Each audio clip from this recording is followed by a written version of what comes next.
First, hi everyone. I think I know all of you, except for maybe you that I've mistaken for Melissa. I'm sorry. Sorry about this. What's your name? Fanny. Okay, and I don't know you. And okay, great. And so most of you were my students in design and or computation arts. So nice to see you again. It's good to be in this class without like 66 people. It makes a difference. Like the ambience is much more relaxed. So basically Melissa and Moana, they invited me to present my research on Griffintown. So as most of you know, I have a site-specific practice in digital arts. So I do site-specific installation, kinetic installation, robotic installation. And I have a background in printmaking. And that research on Griffintown was really a shifting moment in my practice and in my research, because it's really what got me into site-specific research and field work, actually. So how to do research on site, okay? So again, I'm going to present the result of the piece. One part of the result is there hanging on the wall. It's a screen printing. But mainly I want to focus on the process, the questions, methodology, methods, things that can help you. So basically I'm going to speak about the project, but again, don't be afraid to raise your hand, ask questions if you have some, and so on. And just as a disclaimer, okay, this research was done in 2010, 2011, okay? And I'll go back to Griffintown's history a little bit. So, but after 2011 and until now, a lot of things happened, okay? And you went for derive in Griffintown, you went to do documentation, record sound, take pictures. And what I'm really interested in after this talk is discussing with you and seeing the result of this research. What happened in between 2011, you'll see a lot of pictures back then, and how is Griffintown now? So what evolved? So there's this kind of like temporal gap between 2011 and 2017 that you guys will fill in. Okay, so I'm super excited to see the results of your research, because I go in Griffintown very often nowadays, but I mean, I don't carry my recorder with me or my camera all the time, but just, so I don't do derive anymore in this neighborhood. So basically, the project I want to speak about was called Life in the Box, Building Tomorrow Today, and Reversible. Okay, so basically it's the same project, it's just that over time the name shifted for a gallery exhibition. So it happened, okay? And it was realized in 2010, 2011 when I was a grad student here. So basically I did my undergrad here at Concordia in Design and Computation Arts.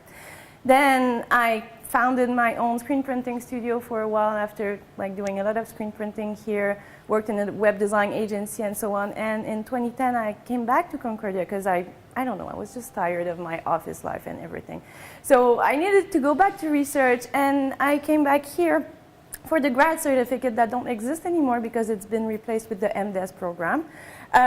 So basically it was a one-year program where you do research and you present your piece publicly in the end, and it's a jury piece and you have a thesis to submit in the end. So this project was done during the course of this one-year grad certificate program. So basically, as I said, I want to focus on site-specific research and interventions, and the final piece, which I'll discuss later, but I don't want to focus on the result and the technical, but if you have questions about how it was made, just ask them, okay? I'm super open to answer all of your questions. So the final piece was a thermochromic silkscreen and projection. So first, okay, so first, a little bit of historical context. I guess you've all done your extensive research on Griffintown about its history, or at least you are starting to, okay? So basically, for the record, Griffintown was initially called Fief Nazareth, okay? And it was founded in the early 1800s by Jeanne Mance, okay? It's actually the oldest neighborhood in Montreal.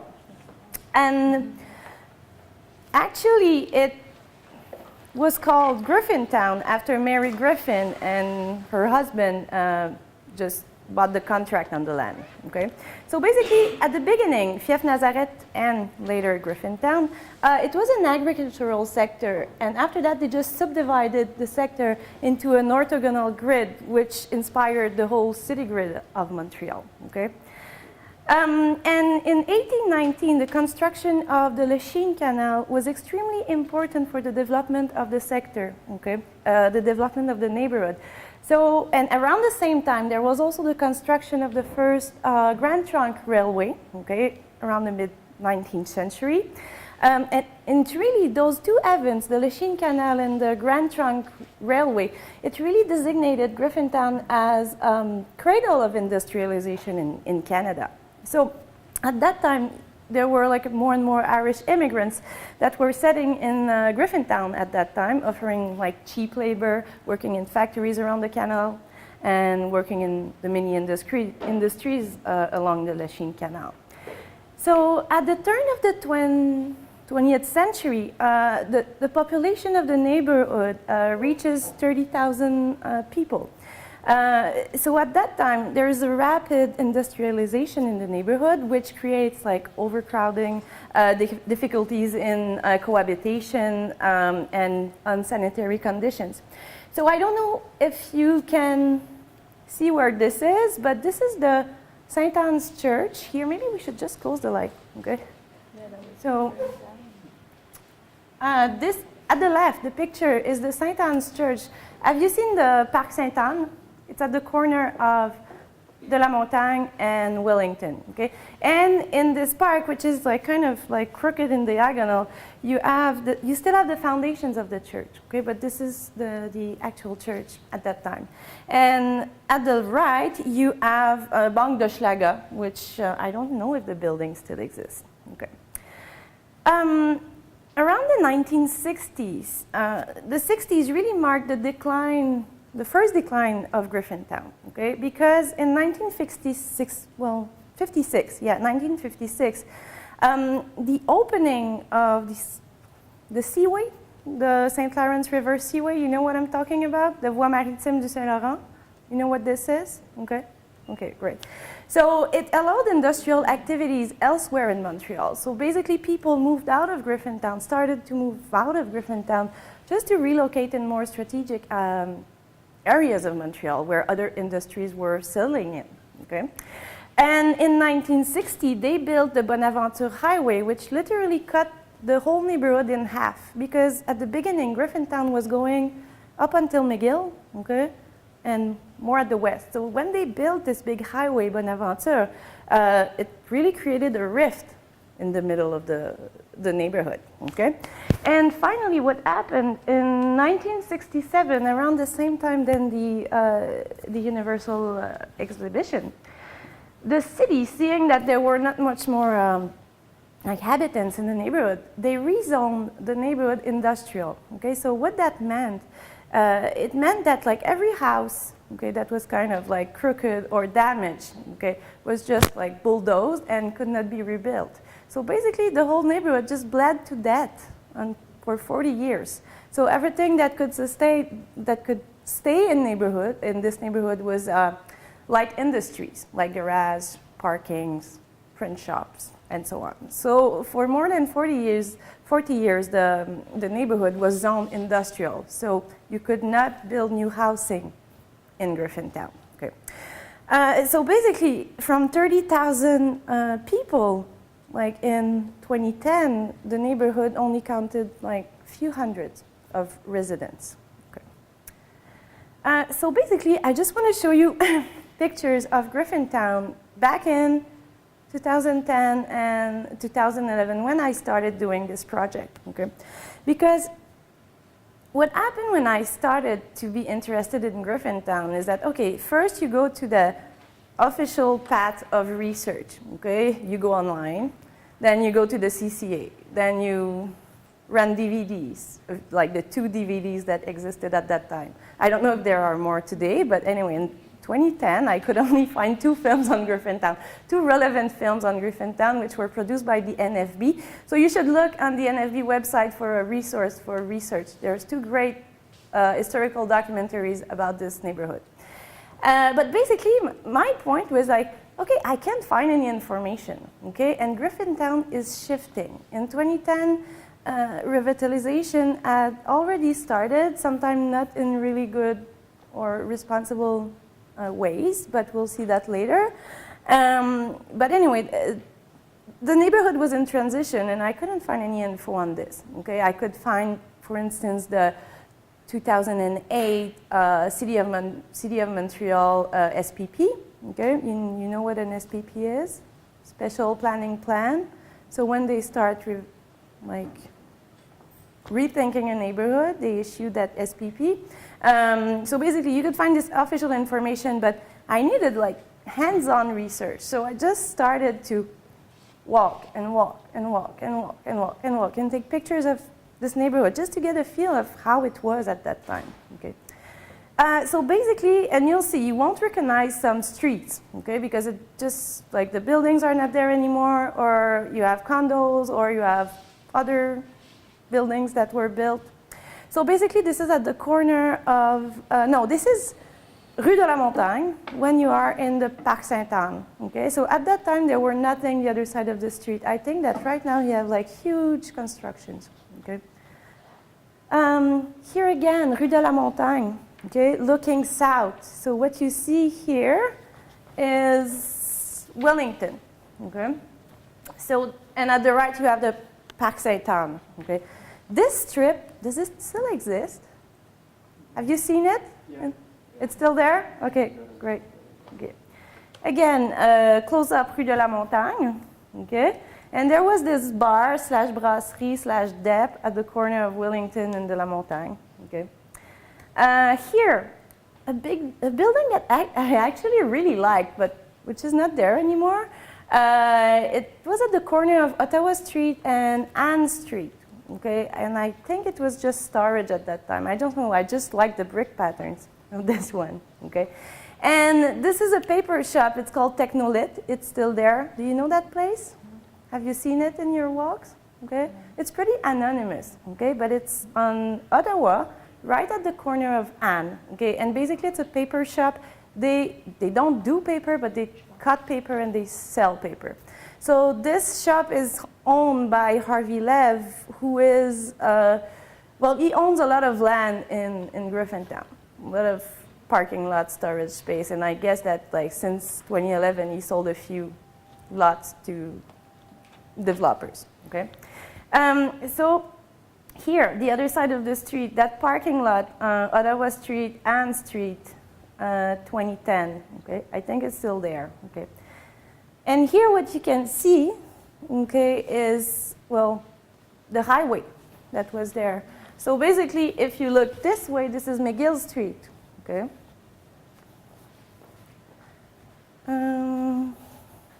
Here, do you know this building, the new city gas? Have you seen it? When you walk? Okay, so this is before. This is back in 2010. So basically it was in bad shape, okay?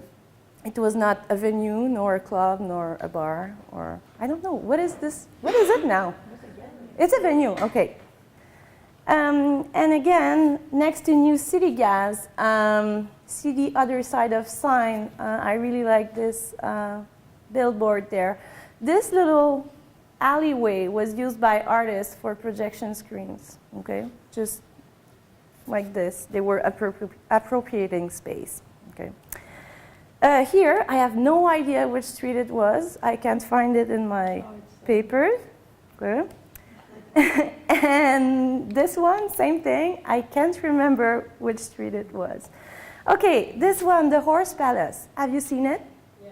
Yeah, you want to see the Horse Palace? Okay, so basically, it's very interesting because now, I don't know if you noticed, but around the Horse Palace, you have those huge towers, okay?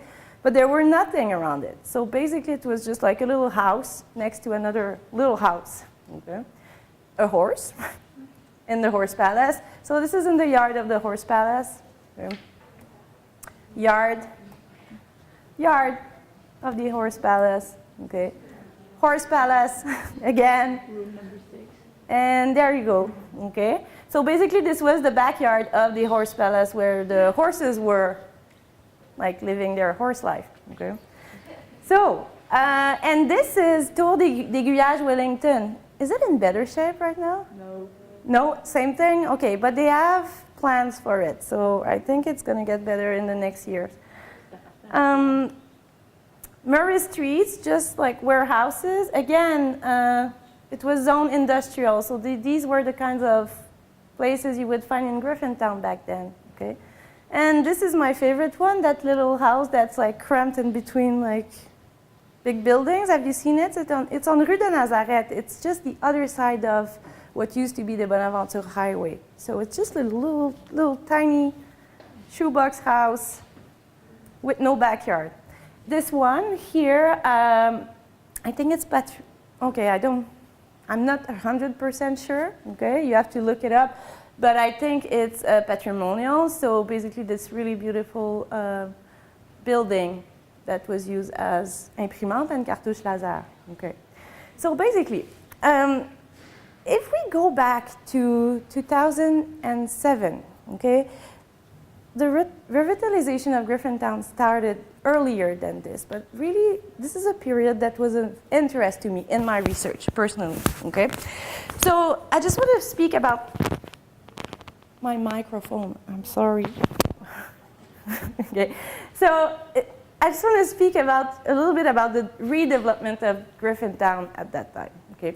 So basically, in 2007, seeing the state of affairs in the neighborhood, there were a group of promoters called Devimco. And Devimco is the group who is behind the DART498 in Brossard. You know that huge shopping center? Do you know what I'm talking about? Okay, if you don't know, Google it, okay? Basically, it's like a power center at the corner of Highway 10 and Highway 30. So basically, back in 2007, Devimco, seeing the state of affairs in Griffintown, seeing that this neighborhood was just like in bad shape, okay? They got really interested in this neighborhood. So, and they demonstrated a very strong interest in the neighborhood, and they promised a lot of money to the city of Montreal to just make it better, basically.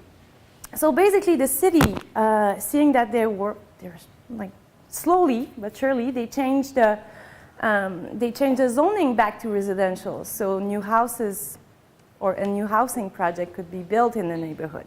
Okay. So here, this is the first project that was planned by Devimco back in 2007, and there were a lot of protests at that time. Okay, just because it was a major overhaul of the whole neighborhood. So what you see here is, well, you know, it was never built. This is a casino, this is a theater, and they were like destroying streets, shutting down streets, changing street names, and so on. And they were planning to build like huge buildings, many stories, like big boxes, okay? Large-scale commercial surfaces, and so on. So if you look at the DART498, the shopping center, okay, and then you think about this image, you can kind of do 1 + 1 = 2 and kind of have an idea of what it would have looked like, okay? And so basically that was a rendering for the initial project. So basically it was a huge thing, okay? So basically it would include apartment, condos, social housing, student residencies, casinos, hotels, theaters, that's it, okay? So, and actually there were a lot of protests amongst Montreal community. Like, people were really worried about this project. They were worried that, okay, how can we respect Griffintown history? How can we respect Griffintown social fabric, even if very tiny? How can we deal with issues of gentrifications, okay, and so on, okay? But there were also concerns for, like, you know, how to densify a desert area, and this was like a huge issue at that time. I mean, no one was living in Griffintown. It was empty, okay? So basically here we can see community concerns. So people were actually worried, and this is a picture by me, so it's not like from the web. So it says like, okay, Devimco, Préville, and la ville de Montréal, aucune la réaction d'un ghetto pour les pauvres.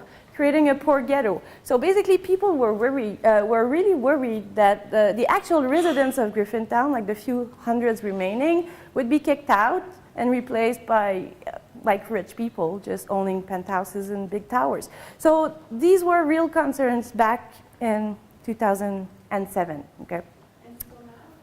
Still now, also, this is still a concern. Yeah, just basically because I think this is how I got really interested in the history of Griffintown, like issues of gentrification and how do you revitalize a neighborhood without bulldozing the past and with like including everyone. So basically this first version of the project was huge, it was very problematic, and 2008, well, there were a financial crisis, so the project just stopped. This plus community protest, basically. So those two factors just stopped the project for a few years. Okay? What happened is that back in 2010, the Vimco, they came back with a lighter iteration of the project. Okay? They came back with only 4 towers, 18 to 25 stories. Some of them are built now. Okay, so if you go on Peel, you go straight south on Peel, then you see their sales office and so on. So basically, they were back, better integrating concerns for sustainability and responsible development. But why I'm speaking a lot about the Vimco is just because they were one of the first. Okay, now there's like many small projects in Griffintown, but back then, they were like the big ones there, okay? So basically, this is how they were advertising their things, Pavillon des Découvertes, and I was like, oh my God, this is so utopian, this is weird. But anyway, it's like the Discovery Pavilion, like referencing Expo 67. Anyhow, okay?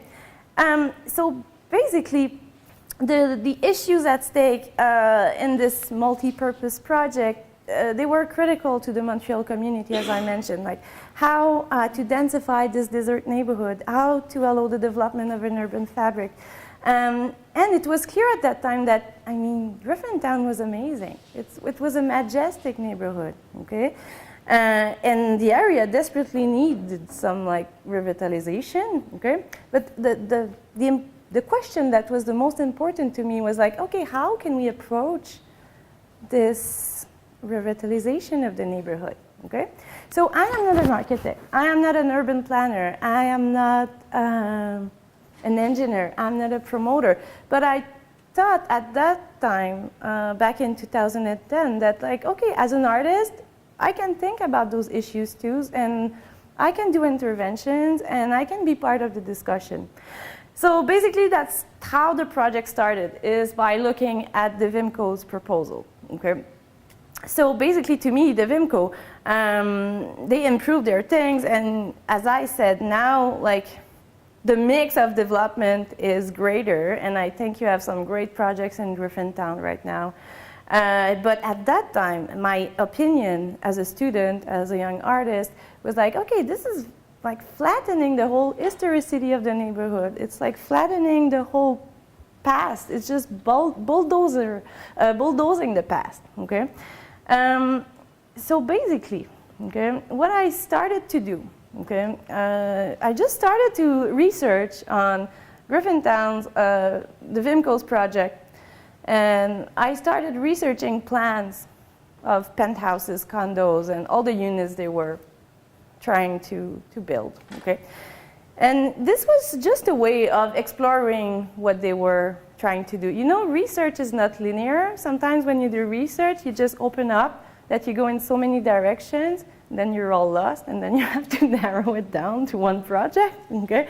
Well, I was at that stage of just exploring, okay? What can I do to explore? Because as I mentioned, when you research a topic and it's happening now, you can't find like good books, you can't find like actual documentation, so you just have to try things, okay, as a research method, okay.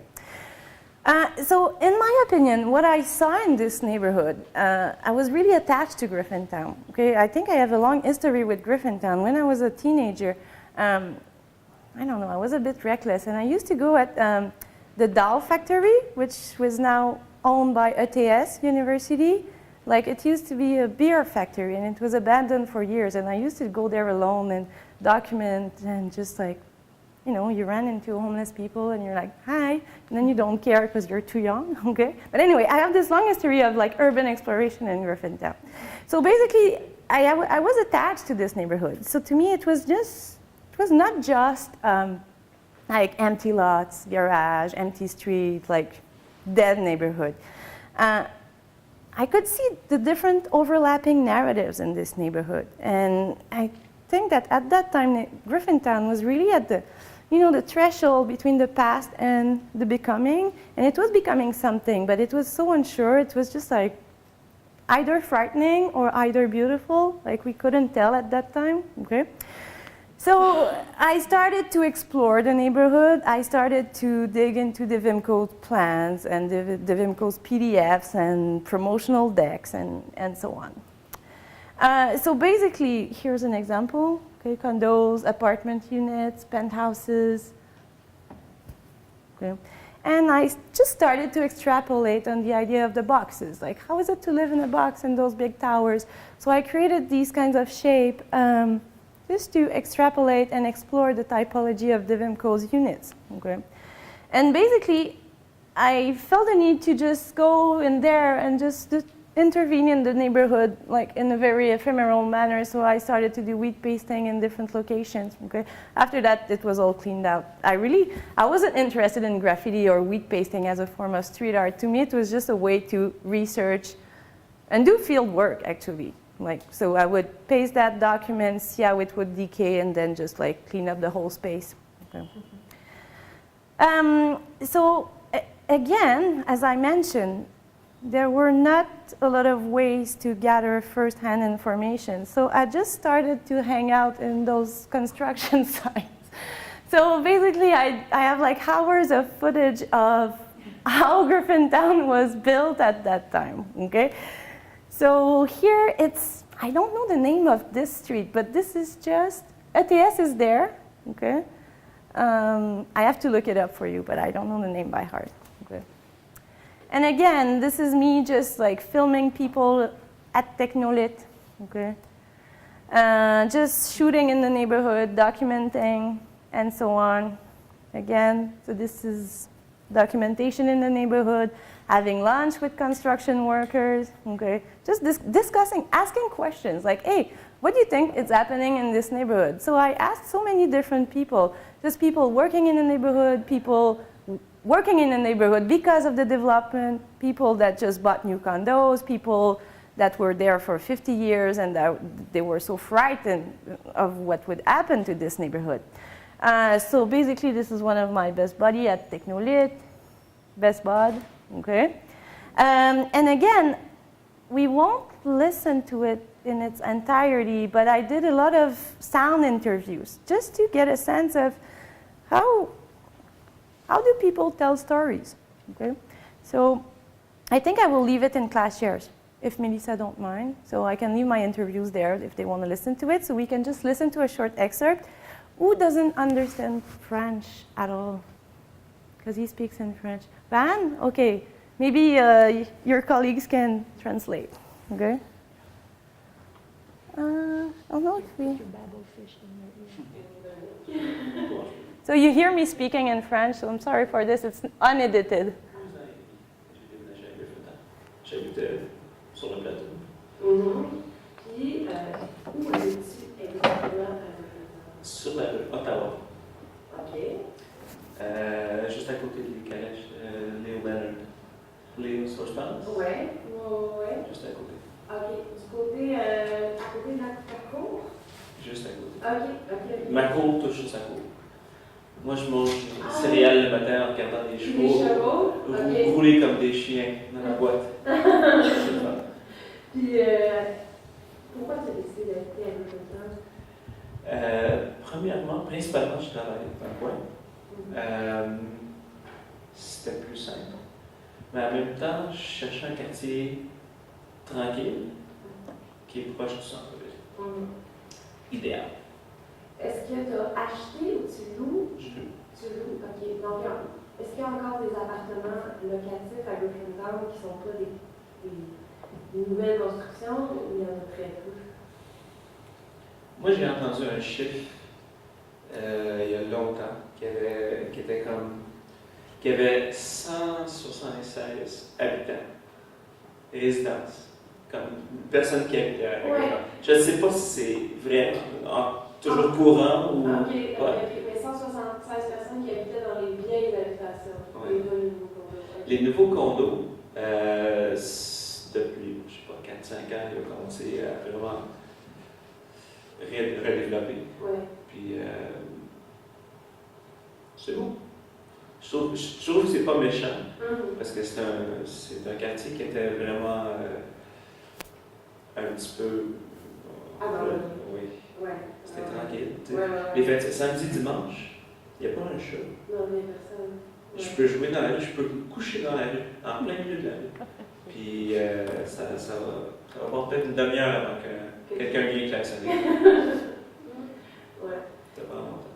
Puis, tu m'as dit que tu travaillais à proximité. Oui. Donc, ton travail, c'est quoi? Je gère une compagnie de papier qui s'appelle Technolist. On travaille. Ben, la compagnie est à Griffin Town depuis les années, je vais dire, 70, 73, 72.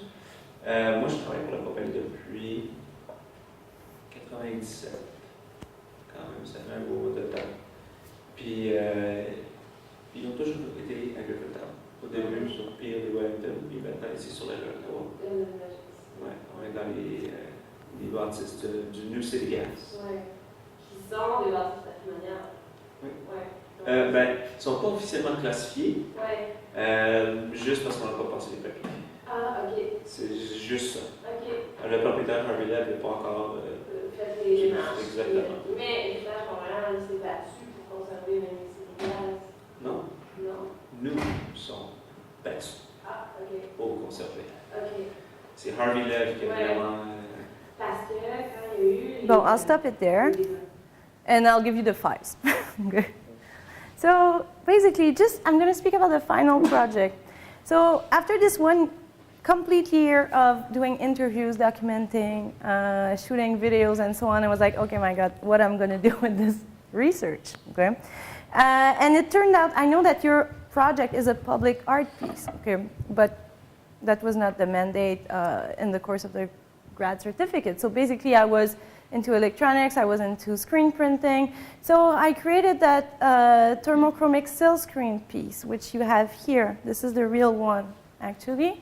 So do you know what thermochromic ink is?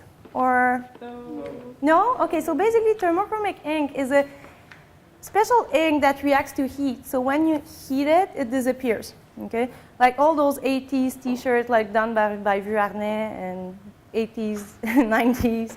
So basically, at the back of this piece, you add heating elements all over the place that were programmed, and all the buildings would disappear and reappear. So it was kind of creating that like time-based piece out of print, which is usually a very fixed medium.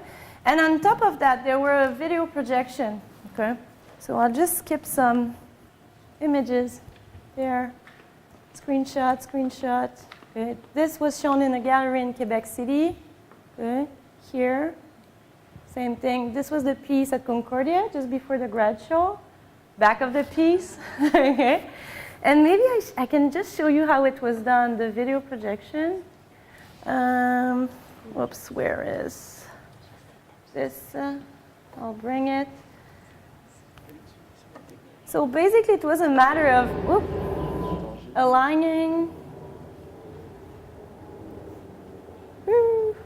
There you go. Okay. So it was a matter of how do you align the buildings that are disappearing, and then the video will start. Okay. Hopefully, does it start? Oh yes, you have something. Okay. So the video piece, it runs for, I don't know, it's a 30-minute loop using footage shot in Griffintown in 2010, 2011. And the whole landscape just shifts like through time. So basically you will have like trains passing by, people working in the factory and so on. So it was a way to me, for me to explore, well, Griffintown as a neighborhood in flux, but also to like archive this neighborhood before it's completely changed, okay? And a way to approach its different, as I mentioned earlier, overlapping narratives. So basically I can also put the video there, and I also have raw footage, but it's old. I don't know if it can be useful for you just as research to see different scenes of Griffintown at that time. I can also give you access to that footage if you need to, okay? To some of them at least, yeah. So I think that's it, and I leave it open for questions, comments, and I'd really like to see your research, actually, yeah.